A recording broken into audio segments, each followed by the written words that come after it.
السلام علیکم ناظرین، پروگرام بات سے بات میں آپ کو خوش آمدید۔ ہمارا آج کا موضوع ہے مفاد عامہ سے متعلق مسائل کے حل کے لیے قانونی چارہ جوئی کے طریقہ کار، اور ہمارے ساتھ شریک گفتگو ہیں جناب محمد اکمل وسیم صاحب۔ حسب روایت میں اپنے مہمان کا ایک مختصر سا تعارف اپنے ناظرین سے کروانا چاہوں گا۔ اکمل وسیم صاحب نے 1981 میں LLB کی ڈگری حاصل کی اور 1984 میں سندھ ہائی کورٹ میں وکیل کی حیثیت سے اپنی عملی زندگی کے سفر کا آغاز کیا۔ آپ 1996 میں اسسٹنٹ ایڈوکیٹ جنرل سندھ تعینات ہوئے اور اس کے بعد ایڈوائزر کے طور پر فیڈرل سیکرٹری برائے انسانی حقوق کے ساتھ بھی کام کرتے رہے۔ آپ بحیثیت استاد 15 سال تک ہمدرد یونیورسٹی کے ساتھ منسلک رہے اور یونیورسٹی کے متعدد تحقیقی پروجیکٹس کی نگرانی بھی کی۔ آپ نے ایک معروف ادارے لیگل ایڈ سوسائٹی میں بطور head of litigation and research کے ایک طویل عرصے تک اپنی خدمات انجام دی۔ اس مختصر سے تعارف کے بعد میں اکمل صاحب سے پہلے تو ان کی موجودہ مصروفیات کے متعلق جاننا چاہوں گا کہ وہ یقیناً اس وقت کچھ نیا ہی کر رہے ہوں گے۔ السلام علیکم اکمل صاحب، آپ کیسے ہیں اور بتائیے کہ کیا مصروفیات ہیں آج کل آپ کی؟ وعلیکم السلام بلال. It's a wonderful pleasure to see you again after such a long time. جہاں تک تم نے جو بات کی مصروفیات کی، وہ آج کل میں as a visiting faculty member پڑھا رہا ہوں زیبل یونیورسٹی فل لاء میں، اور وہاں پر یہ جیسے تمہیں معلوم ہے پینڈیمک وغیرہ کا جو ایشو آیا تھا، تو اس کی وجہ سے اب شاید ڈیجیٹل لرننگ کی طرف جا رہے ہیں، جس کو بلینڈڈ لرننگ کہا جاتا ہے۔ تو اس کے حوالے سے کوئی 3 مہینے سے کام ہو رہا تھا ہمارے وہاں، اور ایک پرابلم بہت ہے پاکستان میں۔ جی، ہمیں کتابیں چوری کرنے کا بہت شوق ہے، ہمیں مختلف مٹیریل کو اپنے نام سے چھاپ دینے کا بڑا شوق ہے، پلیجرزم وغیرہ اپنی جگہ رہا، مگر یہ کہ اس پڑھائی میں یہ جو نیا سلسلہ شروع ہو رہا ہے، اللہ کرے ہو جائے شروع، تو اس میں ایک چیز ہے بڑی امپورٹنٹ، جس کو کہتے ہیں آن لائن کنٹینٹ۔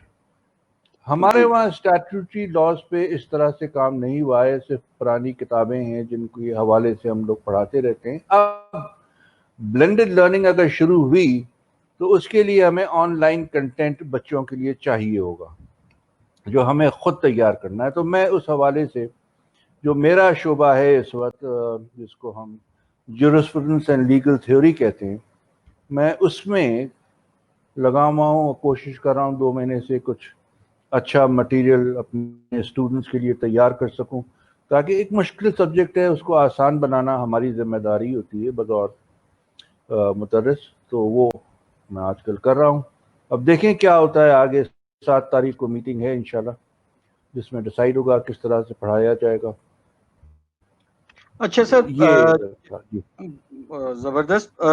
جو ہمارا آج کا موضوع ہے، میں اس بات پر مجھے کوئی سمجھتا ہوں کہ دو رائے نہیں ہے کہ آپ سے بہتر اس سبجیکٹ پہ کوئی بات نہیں کر سکتا۔ پبلک انٹرسٹ لیٹیگیشن یہ ورڈ جو ہے ہم نے آپ سے سنا، سمجھا، سیکھا۔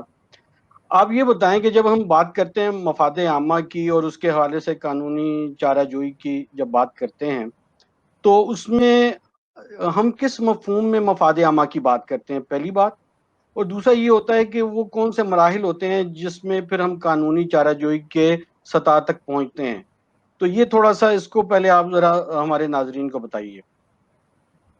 بڑا گہرا سوال ہے آپ کا یہ، اور پہلے تو میں یہ آپ سے عرض کر دوں کہ میں اس پہ کوئی اتھارٹی نہیں ہوں۔ میں تو صرف میرا تعلق اتنا ہے کہ میرے مرحوم والد نے اس کی شروعات کی تھی 1988 میں، اور اس ججمنٹ میں کافی چیزیں لکھ دی گئی تھیں۔ پورا کورٹ اس میں بیٹھا تھا، سارے ہی ججز تھے ماشاءاللہ سے، ہر ایک نے اس میں کچھ نہ کچھ اپنی رائے دی تھی۔ وہ ججمنٹ جو ہے اس کو اگر گائیڈنس کے طور پہ استعمال کیا جائے میرے خیال میں، تو شاید آج ہم جتنے پرابلم سیاسی طور پہ عدالتوں میں دیکھ رہے ہیں وہ شاید نہ ہوتے کبھی۔ مگر خیر یہ تو ایک جملہ معترضہ ہو گیا۔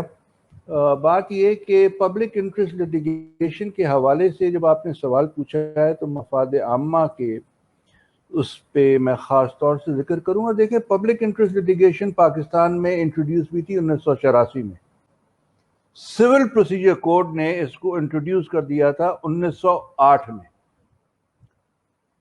ایک آرڈر ہے آرڈر 1 رول 8 جس میں ریپرزینٹیو سوٹ کے بارے کا ذکر کیا گیا. وہ بھی مفاد عامہ میں استعمال ہو سکتا تھا مگر اس پہ زیادہ کام نہیں ہوا, اس پہ زیادہ زور نہیں دیا گیا, اور اگر شاید دیا جاتا تو اتنا پبلک انٹرسٹ کے جو معاملات تھے وہ کافی حد تک طے ہو سکتے تھے, جو نہیں ہو پائے کیونکہ ہمارے وہاں قانون کو ڈیولپ نہیں ہونے دیا گیا کبھی, اور وہ ڈیولپ نہیں ہونے دیا گیا تو سارا زور آ کے پڑ گیا آپ کا کس پہ؟ پبلک انٹرسٹ لیٹیگیشن پہ. اب پبلک انٹرسٹ لیٹیگیشن 2 لیولز کے اوپر ہو رہی ہے, ایک سپریم کورٹ میں ہو رہی ہے اور ایک پروونشل ہائی کورٹس میں ہو رہی ہے.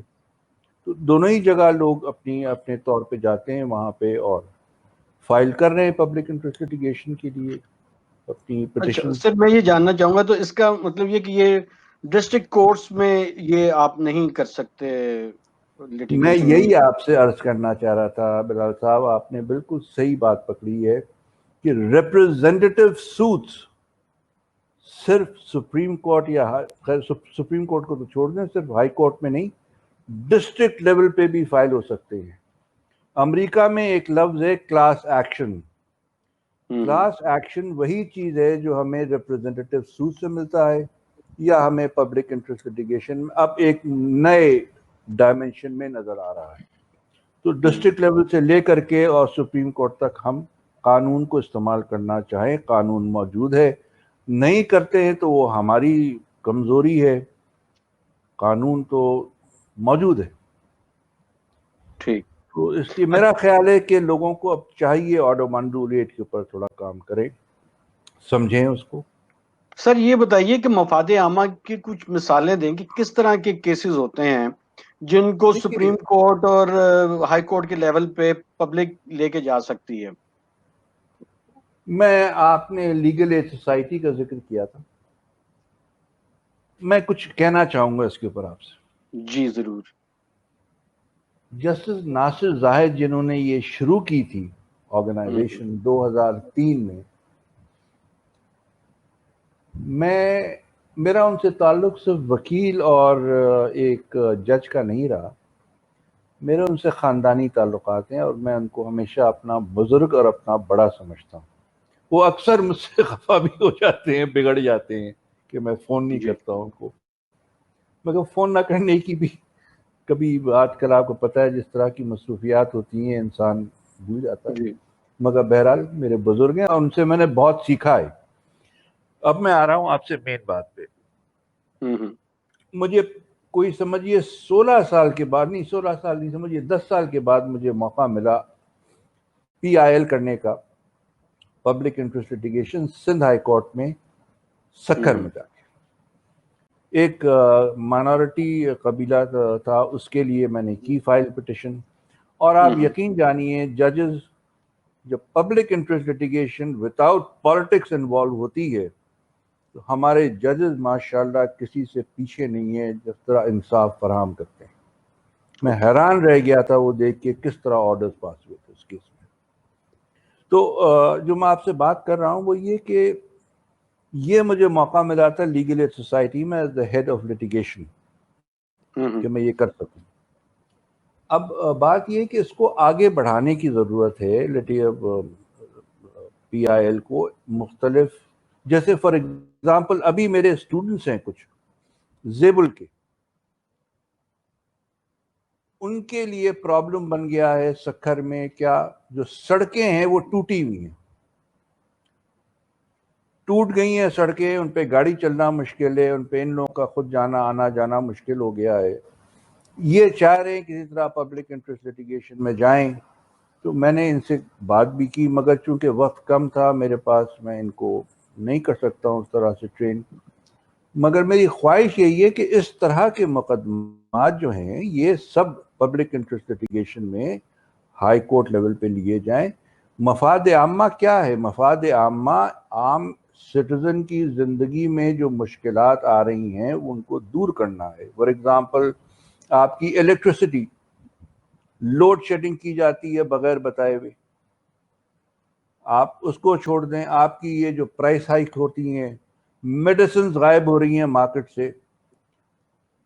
ہر شخص کو تو کووڈ کی ضرورت نہیں ہے, کووڈ کی دوائیوں کی تو ضرورت نہیں ہے. مجھ جیسے لوگ مریض بھی تو ہیں, ہم کو بھی تو زندہ رہنا ہے نا بلال صاحب. ہم کیا کریں جب ایک دوا آج سے 3 مہینے پہلے 1200 روپے کی تھی, آج 3000 روپے کی کر دی گئی ہے. اس کا کوئی تعلق کووڈ سے نہیں ہے. تو یہ ریگولیٹری باڈیز جو نہیں ہیں موجود, جو کو ہونا چاہیے, ان کے ساتھ جو جڑے ہوئے پرابلمز ہیں, چاہے مریض ہوں چاہے عام آدمی ہو, ہر طرح کے پرابلمز اٹھتے ہیں. اس کے لیے کچھ نہ کچھ میکینزم ہونا چاہیے, اور میکینزم بھی قانون میں موجود ہے. اٹس انفارچونیٹ کہ ہم پھر نہیں استعمال کرتے ہیں اس کو. اچھا سر, مجھے یہ بتائیے کہ مختلف ٹرمز یوز ہوتی ہیں. سم ٹائمز ہم بات کرتے ہیں کہ جی کنزیومر رائٹس پروٹیکشن کا بھی کوئی لا ہے, اور وہاں پہ بھی ایک سپیس ہے کہ آپ ایک بحیثیت کنزیومر اپنے رائٹس کو پروٹیکٹ کر سکتے ہیں. دوسری طرف ہم یہ پبلک انٹرسٹ لیٹیگیشن کی بھی بات کرتے ہیں, تو یہ اس میں کیا ہے توازن؟ دیکھیے بلال صاحب, بات یہ ہے کہ پبلک انٹرسٹ لیٹیگیشن کی جب آپ بات کرتے ہیں تو بڑا واضح ہے. وہ ہے آرٹیکل 184 کلاس 3, جس میں کہا گیا ہے violation of any fundamental right guaranteed in the Constitution of Pakistan. That means Article 8 to Article 28 جو فنڈامنٹل رائٹ ڈیفائن کر دیے گئے. ایک تو ان کا ہونا وائلیشن ان کی, اور دوسرے میٹر آف پبلک امپورٹنس ہونا ضروری ہے.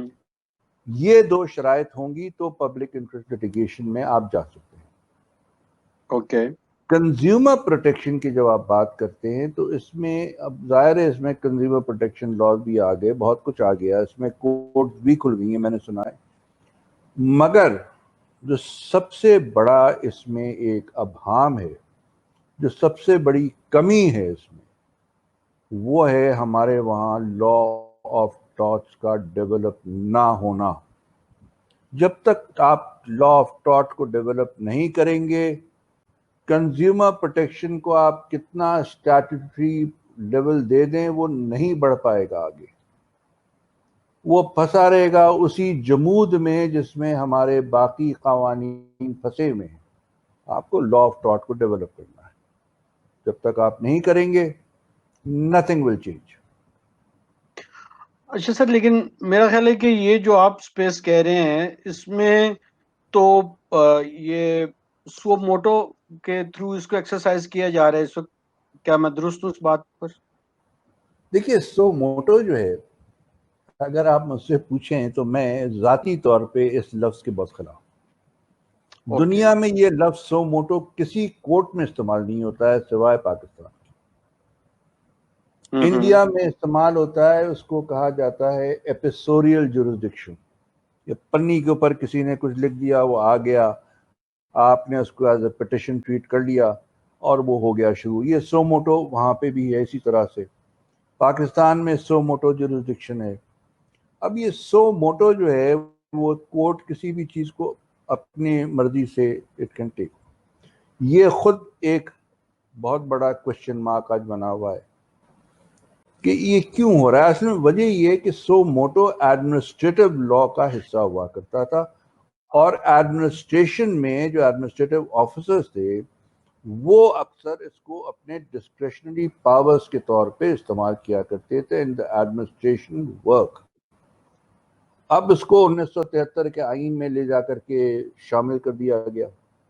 کس وجہ سے کیا یہ ہمیں نہیں پتا, نہ آپ کو پتا ہوگا, کیونکہ ہمارے وہاں آرکائیوز مینٹین نہیں ہوتی ہیں, نہ کوئی ڈبیٹس ہوئے ہیں اس کے اوپر.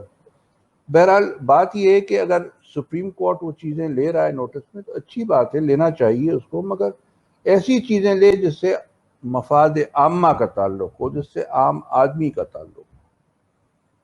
ہمارے وہاں زیادہ تر سیاسی معاملات کو لیا جاتا ہے جس کا عام آدمی سے کوئی تعلق نہیں ہے.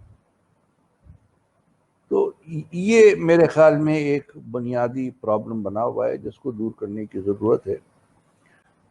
اور پبلک انٹرسٹ لیٹیگیشن کے حوالے سے ضرور سپریم کورٹ کی اپنی پاورز ہیں, اپنی جورسڈکشن ہیں, اور وہ کر سکتے ہیں. مگر دیکھیے کتنے میٹر سپریم کورٹ میں جائیں گے, آپ مجھے یہ بتائیے. Look at the number of ججز, 17 ججز ہیں ٹوٹل. وہاں پہ ریگولر کیسز بھی چل رہے ہیں, وہاں پہ اپیلز بھی آ رہی ہیں, کرمنل اپیلز بھی آ رہی ہیں, 10,000 قسم کے مقدمے جو ریگولر نارمل چینلز کے ذریعے سے آ رہے ہیں. اس میں جب آپ پبلک انٹرسٹ لٹیگیشن لے جاتے ہیں کیسز کو, تو عام مقدمات پہ کتنا اثر پڑتا ہے. یہی سب کچھ ہم ہائی کورٹ میں حاصل کر سکتے ہیں, یہی سب کچھ ہم تھرو ریپریزنٹیو سوٹ حاصل کر سکتے ہیں. مجھے یہ بتائیے کہ کیسے, اگر فرض کریں کہ میں اور میرے کچھ ہم خیال لوگ کسی ایک مسئلے کو لے کر پبلک انٹرسٹ لیٹیگیشن انووک کرنا چاہتے ہیں, تو میں کیا سٹیپس لوں گا کہ میں اس پروسیس کو مکمل کر سکوں؟ آپ کہاں کی بات کر رہے ہیں, سپریم کورٹ کی یا ہائی کورٹ کی؟ کہاں پہ آپ سمجھتے ہیں؟ ہائی کورٹ میں. دیکھیے ذرا سا فرق ہے دونوں میں. ہائی کورٹ میں آرٹیکل 199 جو ہے کانسٹیٹیوشن کا, اس کے ذریعے آپ پبلک انٹرسٹ لٹیگیشن میں جاتے ہیں. سپریم کورٹ میں پبلک انٹرسٹ لٹیگیشن پہ کوئی کسی قسم کی کوئی جس کو آپ کہتے ہیں باؤنڈریز نہیں ہیں. جو بھی مقدمہ ہوگا, چاہے آپ ڈائریکٹلی افیکٹڈ ہوں اس سے, چاہے نہ افیکٹڈ ہوں, چاہے آپ اگریوڈ پارٹی ہوں یا نہ ہوں, اگر آپ کے نالج میں بھی آ رہا ہے تو آپ ایک پبلک انٹرسٹ لٹیگیشن کی پٹیشن فائل کر سکتے ہیں. اس میں صرف ضرورت کس بات کی ہے کہ وائلیشن آف ہیومن رائٹس ہوئی ہو, آف فنڈامنٹل رائٹس اور میٹر آف پبلک امپورٹنس ہونا ضروری ہے. ہائی کورٹ میں اگر آپ فائل کریں گے تو آپ کو لوکس اسٹینڈائی دکھانا پڑے گا, کیونکہ آرٹیکل 199 میں لوکس اسٹینڈائی کا ہونا بہت ضروری ہے. تو اس کے حوالے سے جسٹس منیب اختر صاحب کا ایک فیصلہ ہے, 1913 یا 14 کا ہے فیصلہ, جب وہ ہائی کورٹ میں ہوتے تھے. وہ بڑا اچھا فیصلہ ہے.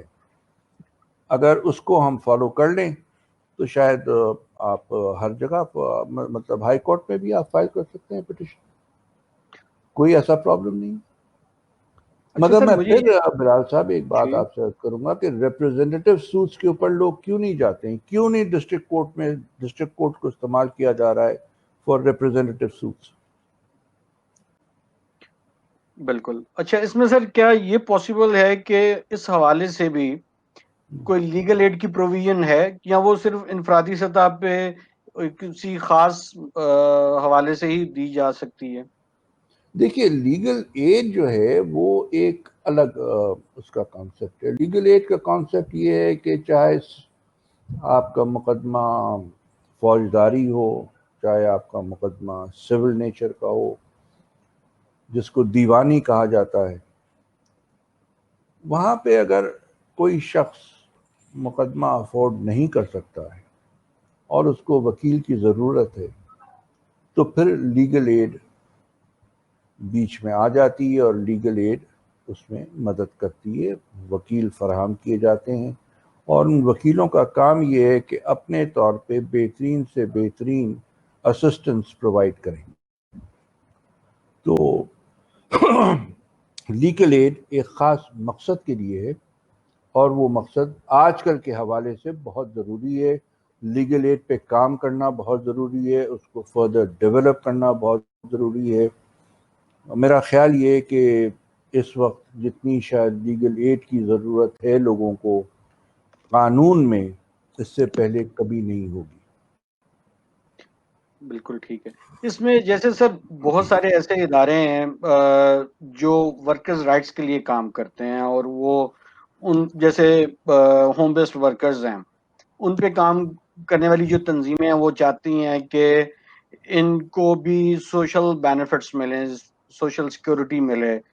اب کیا یہ ایشو نہیں ہے کہ اس کو اس پروسیس کے ذریعے انووک کیا جائے اور اس کو سٹارٹ کیا جائے کہ یہ حق ہے اور یہ ان کو ملنا چاہیے, اور اس کے حوالے سے ایک کسی کورٹ کی اوپینین لے سکیں وہ؟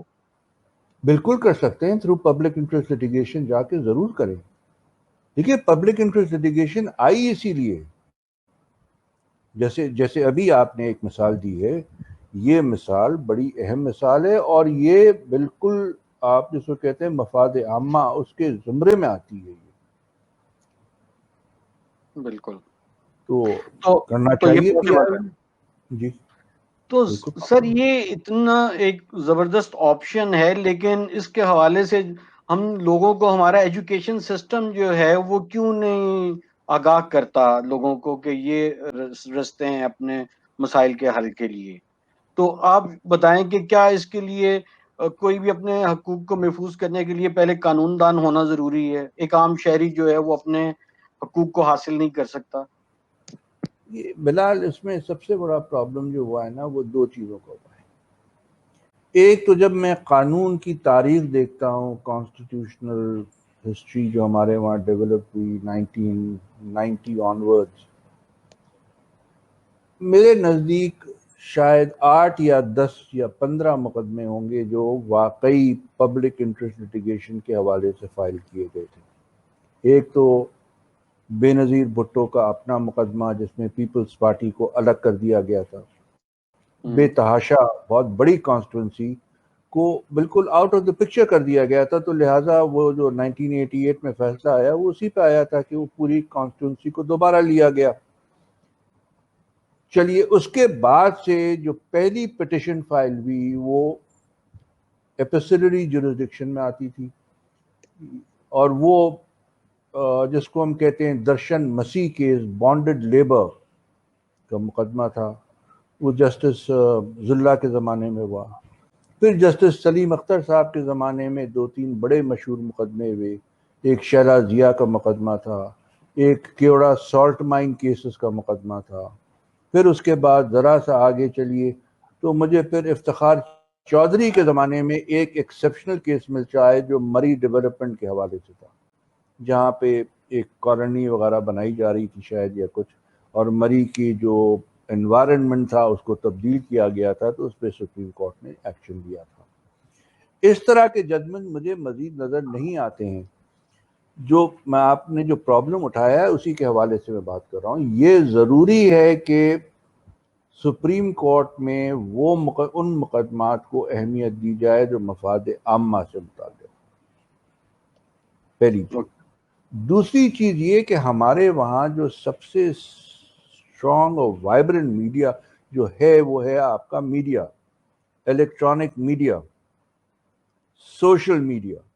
اس کو نہیں استعمال کیا جا رہا ہے ان چیزوں کے لیے، اور جس کی وجہ سے یہ اویئرنیس لوگوں میں پیدا ہی نہیں ہو رہی. چونکہ اویئرنیس نہیں پیدا ہو رہی ہے تو وہی ایک وشس سرکل بنا ہوا ہے، politics and politics and politics and politics. ہم کب تک پالیٹکس میں پھنسے رہیں گے؟ ہماری اپنی زندگیاں بھی ہیں، ہماری سوشل لائف بھی ہے، ہماری کچھ اور زندگی کی ضروریات بھی ہیں.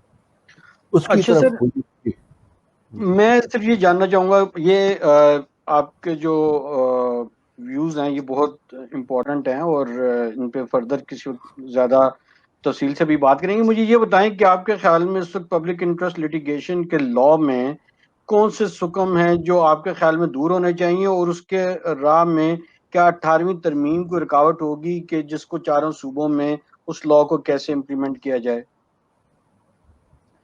دیکھیے، پبلک انٹرسٹ لیٹیگیشن جو ہے، یا آپ اس کو نام دیتے ہیں آرٹیکل 184 کلاس 3 کو، یہ مجھے ہنسی آتی ہے کبھی کبھی.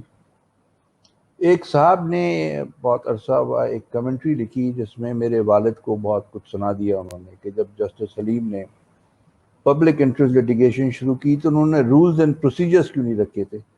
اب ان سے کوئی سوال پوچھے کہ وہ جو فیصلہ تھا وہ 21 جون 1988 کو آیا تھا. جنرل ضیاء الحق صاحب کا انتقال 17 اگست کو ہو گیا تھا، اور اس کے بعد ملک کس مشکلات سے گزرا تھا. اس میں الیکشن بھی ہوئے تھے، اس میں بہت چیزیں بھی تھیں، آپ کا بجٹ پھنس کے رہ گیا تھا، نہیں ہو پایا تھا. تو الزام لگا دینا تو بڑا آسان ہوتا ہے، مگر اصل چیز جو ہے وہ یہی کہ رولز اینڈ پروسیجرز جب تک اسٹیبلش نہیں ہوں گے، اور شاید سپریم کورٹ بھی اس سے کاگنیزنٹ ہو گئی ہے اب جہاں تک میرا خیال ہے، تب تک پبلک انٹرسٹ لیٹیگیشن کو کوئی ڈائریکشن نہیں ملے گا. اس کو ایک ڈائریکشن کی ضرورت ہے، اور وہ ڈائریکشن صرف رولز اینڈ پروسیجرز کے ذریعے ہی مل سکتا ہے. تو میرا خیال یہ کہ سب سے پہلے کام کرنے کی جو ضرورت ہے وہ رولز اینڈ پروسیجرز کی طرف ہے. اور دوسرا آپ نے کچھ سوال کیا تھا بلال صاحب جو میرے ذہن سے نکل رہا ہے اس وقت. میں نے یہ پوچھا تھا کہ کیا جو بھی لا میں امینڈمنٹ ہے یہ اب آپ 18th امینڈمنٹ کے حوالے سے بات کریں. دیکھیے 18th امینڈمنٹ کے جو ایشوز ہیں وہ ان کا تعلق پبلک انٹرسٹ لٹیگیشن سے نہیں ہے. 18th امینڈمنٹ کے جو معاملات ہیں وہ کچھ عجیب سے ابہام قسم کے معاملات ہیں، وہ جس کی وجہ سے فیڈرل گورنمنٹ اپنی طرف گھسیٹتی ہے 18th امینڈمنٹ کو، پروونشل گورنمنٹس اپنی طرف گھسیٹتی ہیں. بات یہ ہے کہ 18th امینڈمنٹ جو ہے وہ بذات خود تو کچھ نہیں ہے. اصل چیز جو ہے وہ ہے فیڈرلزم. فیڈرلزم ایک اسکیم ہے جو again it is unique to United States of America. اب یہ وہاں سے بورو تو کر لیا گیا ہے، مگر بورو کرنے کے بعد اس میں میکانزم جو ہیں وہ نہیں ڈالے گئے. ان میکانزمز کو اگر ڈالا جائے تو شاید یہ پرابلم جو کریٹ ہو رہے ہیں، جس کی وجہ سے یہ سارے آپس میں کشتی ہو رہی ہے، یہ اس کی ضرورت نہ پڑے. شاید ایک چیز طے ہونی چاہیے، وہ یہ کہ فیڈرل گورنمنٹ آج بھی امریکہ میں آپ دیکھ لیں فیڈرل گورنمنٹ کتنی زیادہ اب سینٹرلائز ہوتی جا رہی ہے. یہ تاریخ کے مختلف دور ہوا کرتے ہیں، کبھی اسٹریچ کر جاتا ہے معاملہ، کبھی بہت نیرولی اس کو انٹرپریٹ کیا جا رہا ہوتا ہے. It all depend on the times and circumstances. تو جہاں تک 18th امینڈمنٹ کا تعلق وتھ پبلک انٹرسٹ لٹیگیشن ہے تو کوئی اس سے فرق نہیں پڑتا. Supreme court is an independent authority, independent institution. It is not, وہ اس کے 18th امینڈمنٹ کے تابع نہیں ہے. ٹھیک. اچھا سر، یہ تو خیر گفتگو ہماری بہت خاص موضوع کے اعتبار سے مکمل ہو گئی، لیکن میں یہ جاننا چاہتا ہوں کہ آج کل آپ کے زیر مطالعہ کون سی کتابیں ہیں، کیا پڑھ رہے ہیں اور ہمیں کیا تجویز کرتے ہیں آپ؟ بلال صاحب دیکھیے، میں ایک چیز کا بڑا قائل ہوں کہ جو قومیں اپنی تاریخ نہیں پڑھتی ہیں اور قانون سے تاریخ سے سبق نہیں حاصل کرتی ہیں ان کا کوئی فیوچر نہیں ہوتا. یہ جو ہم کہتے ہیں نا ہم پریزنٹ میں ہیں اور we should live in the present and present is the, یہ بکواس ہوتا ہے ویری فرینکلی. میرے نزدیک پریزنٹ تو ایک ٹیمپرری فیز ہوا کرتا ہے. جو اصل ہے، جو پاسٹ ہے، وہاں سے آپ سبق سیکھیے، پڑھیے، سبق سیکھیے اور اپنے فیوچر کے لیے کچھ تیاری کیجیے. وہ ہمارے وہاں نظر نہیں آتی ہے. بہرحال میں اس بحث میں نہیں جا رہا ہوں. میں آج مجھے بڑا شوق ہے آج کل تاریخ پڑھنے کا، تو میں پھر سے گزشتہ لکھنؤ کو کہیں کہیں سے پڑھ لیتا ہوں. اور گزشتہ لکھنؤ ہمارے بہت ہی زبردست کتاب ہے. جن لوگوں کو شوق، اگر آپ ٹویٹر پہ ہوں تو آپ دیکھتے ہوں گے بہت گزشتہ اودھ چل رہا ہے، گزشتہ لکھنؤ چل رہا ہے. کوئی سیاست سے واسطہ نہیں ہے. تمدن کی باتیں ہو رہی ہیں، کلنری ٹیسٹ کی باتیں ہو رہی ہیں، کپڑوں کے بارے میں بتایا جا رہا ہے، ڈریسز کے بارے میں، رہنے سہنے کے بارے میں بتایا جا رہا ہے. I think these things are more important for us. تو میں زیادہ تر اسی کو پڑھ رہا ہوں، پڑھنے کی کوشش کرتا ہوں. ایک کتاب پڑھنے کا بڑا شوق ہے، مل گئی قسمت میں تو پڑھوں گا. وہ ولیم ڈیریمپل کی انارکی ہے. اور میں چونکہ بہت صاف صاف کہہ دوں بہت ماننے والا ہوں برٹش راج کا، دنیا کچھ بھی کہے میں بہت مانتا ہوں انگریزوں کو. تو لہٰذا میرے لیے تو کتاب بڑی اہم ہے کہ کس طرح انگریزوں نے پھر سے انارکی کو ختم کر کے ایک لا اینڈ آرڈر کی سچویشن قائم کی تھی. تو اس میں لگا ہوا کچھ اپنی پڑھائی کے حوالے، جیسے میں نے آپ سے عرض کیا تھا کہ اس میں ڈیولپ کرنا چاہ رہا ہوں on line content for my students for jurisprudence and legal theory. یہی میرا شوق ہے بس، اور اس سے زیادہ تو کچھ نہیں. تو شعر و شاعری کا کیا حال احوال ہے آج کل؟ دیکھیے شعر و شاعری میں تو وہ ایک قطعہ ہے جو میرے لیے پھنس کے رہ گیا ہے. میرے خیال میں جب سے میں نے وکالت چھوڑی تھی اس وقت سے میں وہی قطعہ پڑھتا ہوں بس. اچھا. اور وہ قطعہ کچھ یوں ہے کہ چھوٹی نہیں غیروں سے کوئی وشنام ترازی، چھوڑا نہیں اپنوں نے کوئی تہمت الزام. یہ دل اور وہ دل نہیں، ہر داغ ہے دل پر، یہ دل اور وہ دل، یہ دل اور وہ دل، نادم نہیں ہے یہ، ہر داغ ہے دل پہ بجز داغ ندامت. اب مجھے یاد نہیں آ رہا، یہ شاید مصطفیٰ زیدی صاحب کا ہے. تو یہ قطعہ میں برابر پڑھتا رہتا ہوں اور کبھی کبھی ہنستا ہوں، کبھی روتا ہوں، مگر ہے زندگی کا حصہ ہے میرے یہ قطعہ ایک طرح سے. تو اس کے علاوہ مجھے جو بہت زیادہ شوق ہے پڑھنے کا اور مجھے واقعی عقیدت ہے اگر کسی سے، تو وہ دو ہیں. ایک تو مرزا غالب اور ایک فیض احمد فیض. ان کے علاوہ ان کا کوئی شعر سنائیں دونوں میں سے. اس وقت مجھے اگر آپ صحیح معنوں میں پوچھیں تو کوئی بھی شعر یاد نہیں آ رہا ہے. وہ آپ سے جو گفتگو اتنی ثقیل ہو گئی قانون میں رہتے ہوئے تو یہ والا حصہ بالکل ذہن سے نکل گیا. کوئی بھی شعر یاد نہیں آ رہا ہے ان کا. بہت عمدہ اشعار ہیں ان لوگوں کے، بڑے عمدہ اشعار. مرزا غالب کے بھی ہیں اور ان کی بھی. اس وقت ایک بھی شعر یاد نہیں آ رہا ہے. چلے پھر اگلی بار صرف آپ کے ساتھ ایک شعر و شاعری کی نشست کریں گے. اکمل وسیم صاحب، آپ کا بہت بہت شکریہ. آپ سے ہمیشہ کی طرح آج بھی ہمیں بہت کچھ سیکھنے کو ملا، اور آپ کے ساتھ یہ جو سیکھنے کا ایک تعلق ہے وہ ہمیشہ جاری رہے گا. اور آپ سے ہم دوبارہ کسی نئے موضوع کے ساتھ دوبارہ ملیں گے. تب آپ اپنے جو شعر و شاعری والی جو یادداشتیں ہیں ان کو بھی بحال کیجیے گا اور اچھے اچھے شعر سنائیے گا. آپ کا بہت بہت شکریہ. السلام علیکم. بہت بہت شکریہ بلال، تھینک یو سو مچ. آپ نے مجھے یاد کیا. خدا حافظ.